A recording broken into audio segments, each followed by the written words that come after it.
Greetings world and a happy new year. So it's been a little while since my last movie. I really apologize for that, but I had some family issues to attend to, etc, etc.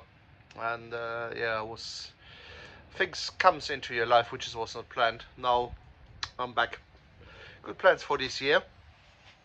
Obviously we need to finish that 7. I mean, at least starting with the engine mounts, gearbox mounts. I was thinking eventually even to buy some of them. If you got something, let me know. Yeah, maybe helpful. Also, my friend Adam, he's planning to race his Formula V this year. Let's see how it goes. Hopefully well. Testing is planned in May with the 750 Motor Club here in UK.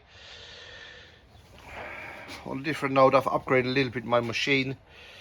Yeah, to my surprise, when I came back to the garage, there's lots of condensation in the garage, and as such there's lots of wetness as well, which is not good for the machine. I'm not happy about that.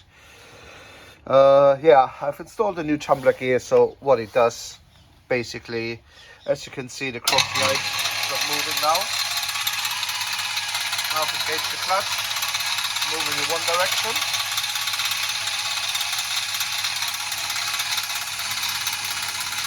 Engage the clutch, stop the motor for a second, and then I turn around. Here's neutral, obviously. I turn around, switch the motor on again,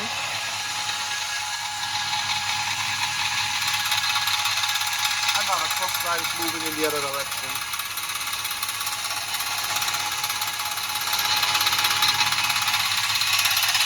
So it will help with some cuts.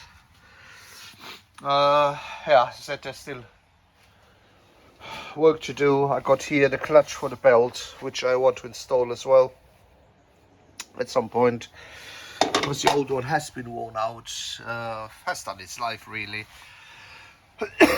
So I want to get that on track as well, parallel to that. And also I bought a garden railway, which is waiting for me in spring. Coming back to the car, not much has changed apart from the corrosion. That will be a really big thing. It's just superficial, but that will be extra work, which yeah, wasn't planned. For every one of you guys who's building it, try to build it fast and try to paint it fast. Yeah, I got my new shifter installed. This time not with this plastic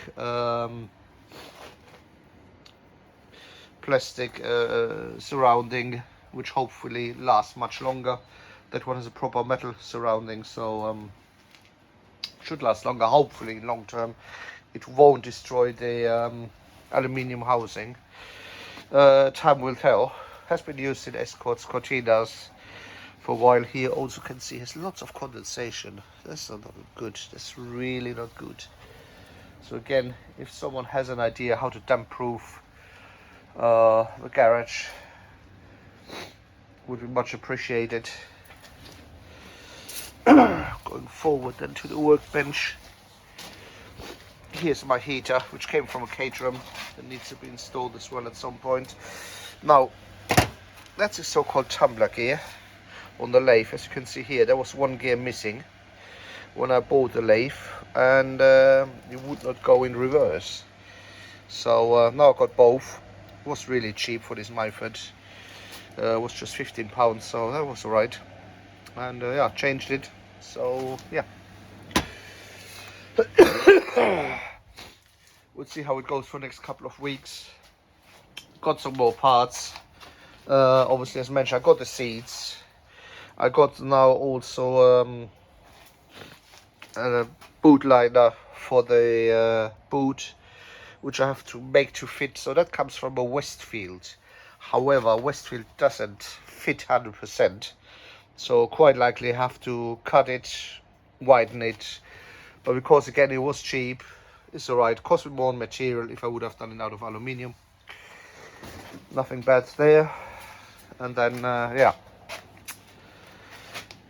my engine mounts needs to be solved as soon as possible. And when I'm in that stage, I might be doing a test seat and install then the steering column bracket or mount or whatever you call it, to see where everything sits, in particular how easy it will be for me to steer this whole thing and how much space there is. I expect some more trouble with the pedal box. Eventually I need to bring it more forward or even lower the seats into the car. Again, that's things you only know once you're on it. So yeah, I will keep you posted, guys. Ciao ciao.